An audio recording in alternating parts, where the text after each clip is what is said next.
Hello student, welcome to my channel sermon lecturer. आज के इस वीडियो में मैं आपको बताने वाला हूं कि जो आपका जीवन परिचय है, जीवन परिचय कैसे लिखें ताकि आपको फुल मार्क मिले। आज के इस वीडियो में मैं आपको बताऊंगा जो आपका जीवन परिचय है उसको लिखने का सही तरीका। अगर आप ऐसे लिखोगे तो आपको 100% मैं आपको बता रहा हूं कि फुल मार्क मिलेगा।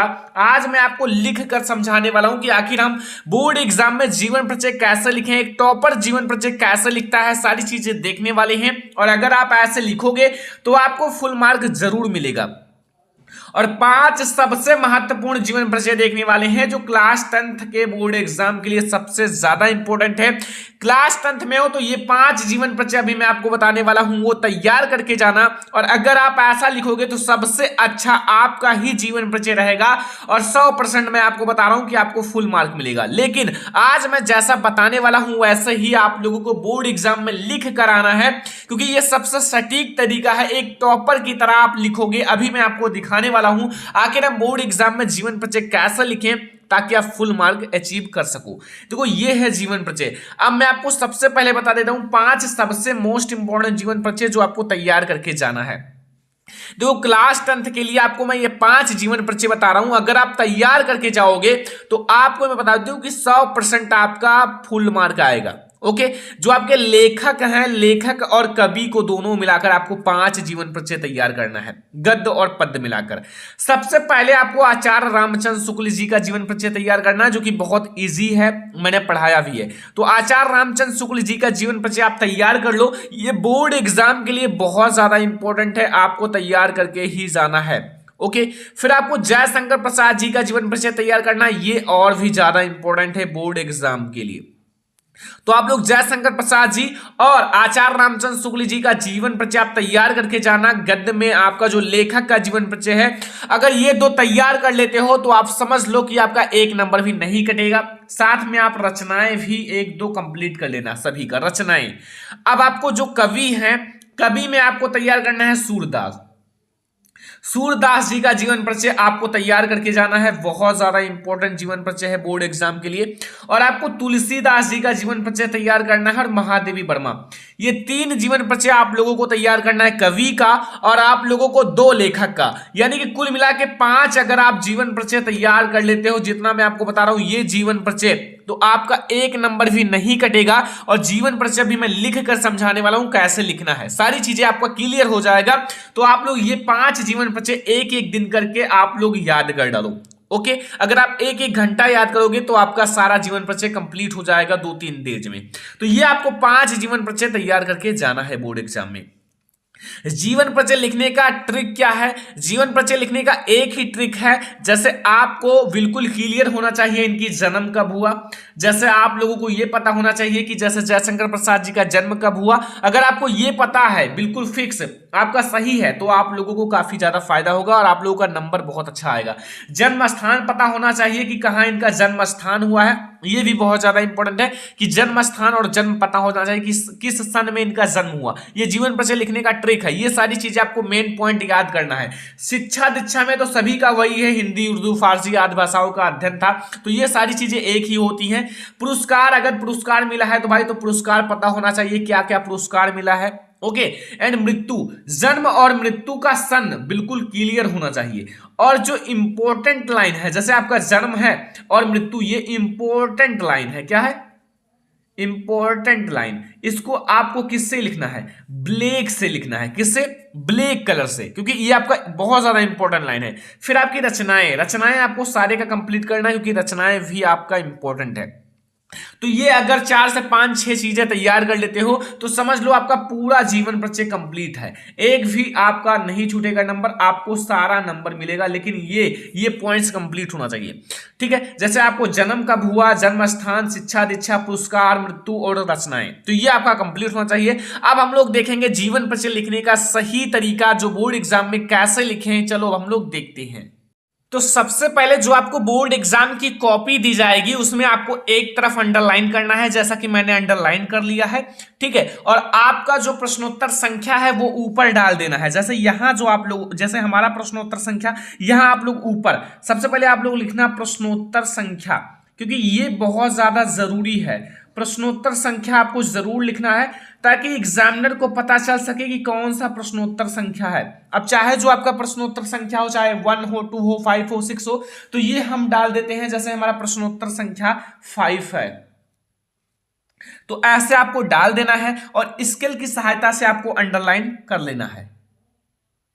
तो यहां आप लोगों को ऐसे अंडरलाइन कर लेना है। फिर आपको जिसका जीवन परिचय लिखना है, जैसे हम यहां जयशंकर प्रसाद जी का जीवन परिचय लिख रहे हैं, तो यहां आप लोग लिख देना जयशंकर प्रसाद, और जिस नंबर में पूछा गया है, जैसे दूसरे नंबर में पूछा गया है, तो यहां आप सेकंड डाल देना, जैसा मैंने डाला है।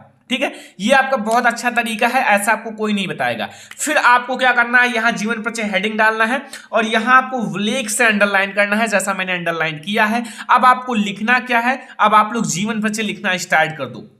जैसे मैंने क्या लिखा है, हिंदी साहित्य, जो हिंदी साहित्य है, हिंदी साहित्य के महान कवि, नाटककार, कहानीकार एवं निबंधकार। जो जयशंकर प्रसाद जी हैं वो नाटककार भी हैं, कहानीकार भी हैं, निबंधकार भी हैं, तीनों हैं। ओके, जयशंकर प्रसाद जी का जन्म, अब मेन पॉइंट है, सन 1889 ईस्वी, कहीं कहीं 90 भी लिखा रहता है, तो सन 1889 ईस्वी में काशी के प्रसिद्ध सुंघनी साहू परिवार में हुआ था। अब यहां एक मेन पॉइंट है जो कि मैं आपको दिखाता हूं कि सन 1889 को मैंने ब्लैक से लिखा है। क्यों लिखा है? क्योंकि ये मेन पॉइंट है, ये इंपॉर्टेंट लाइन है और इसको मैंने ब्लैक से लिखा है। ठीक है, ये एग्जामिनर देखता है, यहां से एग्जामिनर को पता चलेगा कि बच्चे ने कितने अच्छे से लिखा है, और हाँ, इन्हें फुल मार्क देना चाहिए। तो ये आपको याद रखना है कि इनका सन बिल्कुल क्लियर है कि अब भाई 1889 में हुआ, तो आप ब्लैक से लिखना, फिर बहुत अच्छा आपकी कॉपी लगेगी। ओके, सुंघनी साहू परिवार में हुआ था। इनके पिता क्या थे? इनके पिता का नाम बाबू देवी प्रसाद, काशी के प्रसिद्ध धनिष्ठ व्यक्ति थे। ओके, अब इनकी प्रारंभिक शिक्षा कहाँ हुई? घर पर ही हुई या घर पर ही हुआ, मतलब इनकी प्रारंभिक शिक्षा, जो शुरुआत की शिक्षा थी, वो घर पर ही हुई। जयशंकर प्रसाद जी का ऐसे लिखना है जैसा मैंने लिखा है। देखो, हैंड राइटिंग भी अच्छी होनी चाहिए। अगर आपकी हैंड राइटिंग नहीं अच्छी है तो आप प्रैक्टिस कर लो, और हैंड राइटिंग अच्छी होनी चाहिए। ठीक है, अगर एग्जामिनर को समझ में आता है, फिर आपका फुल नंबर मिलेगा। एग्जामिनर को समझ में आए बस। ओके, घर पर ही हुई तथा इन्हें अंग्रेजी, संस्कृत, उर्दू और फारसी का श्रेष्ठ ज्ञान प्राप्त था। इन्हें हिंदी, उर्दू, फारसी, संस्कृत, इन सब का भाई ज्ञान प्राप्त था। इनके पास इन सब का ज्ञान था, श्रेष्ठ ज्ञान प्राप्त था। और साथ ही वेद, पुराण, इतिहास, दर्शन आदि का भी गहन अध्ययन था। तो वेद है, जैसे यहाँ वेद, पुराण, इतिहास, दर्शन, इन सब का इन्हें अध्ययन था। मतलब घर पर ही स्टडी किया थोड़ा, और मतलब स्टडी किया अच्छे से, मन लगा कि ओके, आदि का गहन अध्ययन था। ये गहन अध्ययन किया। माता, पिता तथा बड़े भाई की मृत्यु हो जाने के कारण, देखो इनका जीवन जो था बहुत संकटमय था। देखो, लगातार माता, पिता, बड़े भाई सभी की मृत्यु हो गई, और इनके तंबाकू का व्यापार था। लेकिन अब जब माता, पिता, बड़े भाई सभी की मृत्यु हो गई, तो ये अकेले थे। अब इनके घर में जो पत्नियां थी, जैसे इनकी पत्नी थी और ये जो बड़े भाई इनकी पत्नी, भाभी इनकी, तो मतलब ये हुआ ना कि इनके ऊपर पूरा असर आ गया, मतलब पूरे घर का इनके ऊपर आ गया। तो अब इनका जो हुआ, तो इनकी मृत्यु हो जाने से इनका जो व्यवसाय और परिवार का उत्तरदायित्व संभाला ही था, मतलब व्यवसाय, जो उनका व्यवसाय था और जो परिवार का उत्तरदायित्व संभाला ही था, कि युवा अवस्था के पूर्व ही भाभी और एक के बाद दूसरी पत्नी की भी मृत्यु हो जाने के कारण विपत्तियों का पहाड़ टूट पड़ा। देखो, भाभी की भी मृत्यु हो गई, और क्या हुआ, इनके मतलब पत्नी की भी मृत्यु हो गई। अब देखो, बड़े भाई, माता, पिता, भाभी, पत्नी सभी की मृत्यु हो गई, तो भाई इनके ऊपर विपत्तियों का पहाड़ फाट पड़ा। मतलब इनका जो परिवार है वो पूरी तरह से खराब हो चुका था। ठीक है, तो यहां मतलब जाने के कारण विपत्तियों का पहाड़ टूट पड़ा। ओके, और परिवार ऋण बोझ से दब गया। जो परिवार है वो ऋण की बोझ से दब गया, जो कर्जा होता है ऋण की बोझ से दब गया, क्योंकि इनके ऊपर बहुत ज्यादा विपत्तियों का पहाड़ फाट पड़ा और इन्हें जीवन भर संघर्ष करना पड़ा। इनका जीवन संघर्ष में ही रहा, यानी कि जीवन में मतलब हमेशा संघर्ष इन्हें करना पड़ा। ओके, तो ये इनका जो जीवन है एक संघर्ष से भरा हुआ था, संघर्ष करना पड़ा, लेकिन इन्होंने हार नहीं माना। मतलब ये अपने जीवन में हार नहीं माने, संघर्ष करते रहे लेकिन हार नहीं माना। क्रमशः प्रसाद जी का जो शरीर है चिंताओं से जर्जर होता गया, मतलब चिंताएं बढ़ती गई, चिंताओं से जर्जर होता गया। तो फिर हुआ क्या, अंततः ये क्षय रोग के से शिकार हो गए, क्षय रोग के ग्रस्त हो गए। अंततः जो मतलब जयशंकर प्रसाद जी भी क्षय रोग के शिकार हो गए। अब देख सकते हो कितना ज्यादा मतलब दुख की बात है।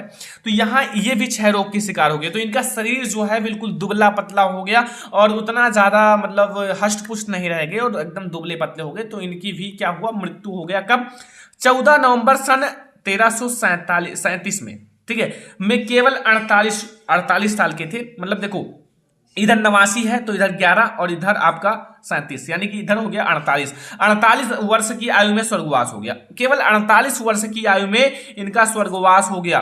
फिर भी देखो कितने बड़े नाटककार भी, कहानीकार और निबंधकार, इतनी छोटी उम्र में इतना बड़ा मुकाम हासिल किए। ठीक है, तो यहां आप लोग देखो रचनाएं, इनकी रचनाएं जैसे कंकाल है, तितली है, चंद्रगुप्त, स्कंदगुप्त, झरना, ये सारी इनकी रचनाएं हैं। और आप लोग और भी रचनाएं याद कर सकते हो। तो ये है जीवन परिचय लिखने का ट्रिक। देखो सबसे पहले आपको प्रश्नोत्तर संख्या डालना है, फिर आपको जिनका जीवन परिचय लिखना है, फिर आपको इतने अच्छे से लिखना है कि अगर एक बार एग्जामिनर पढ़े तो उसको अच्छा लगे, हैंड राइटिंग अच्छे से। फिर आपको रचनाएं लिख देना, आपको फुल मार्क मिलेगा, एक भी मार्क एग्जामिनर नहीं काट पाएगा, ये मेरी गारंटी है। तो अगर आप ये 5 जीवन परिचय और ऐसे जीवन परिचय लिख कर आते हो तो मैं गारंटी लेता हूं कि आपको फुल मार्क लाने से कोई नहीं रोक सकता, आपका 1 नंबर भी नहीं कटेगा। ओके, तो ये वीडियो आपको शेयर करना है सभी फ्रेंड्स के साथ। चैनल पर नया है तो सब्सक्राइब कर लेना और इसको नोट कर लेना, इससे अच्छा कोई नहीं बताएगा। जयशंकर प्रसाद जी का जीवन परिचय ऐसे आप लोग नोट कर लो जैसा मैंने बताया है। वीडियो पसंद आया हो लाइक करना, शेयर करना अपने फ्रेंड्स के साथ। चैनल पर नए आए हो तो सब्सक्राइब कर लेना, मैं आप लोगों के लिए ऐसा ही वीडियो जरूर लाऊंगा दोबारा। तो चलो फिर मिलते हैं नेक्स्ट इंपॉर्टेंट वीडियो में, तब तक के लिए धन्यवाद।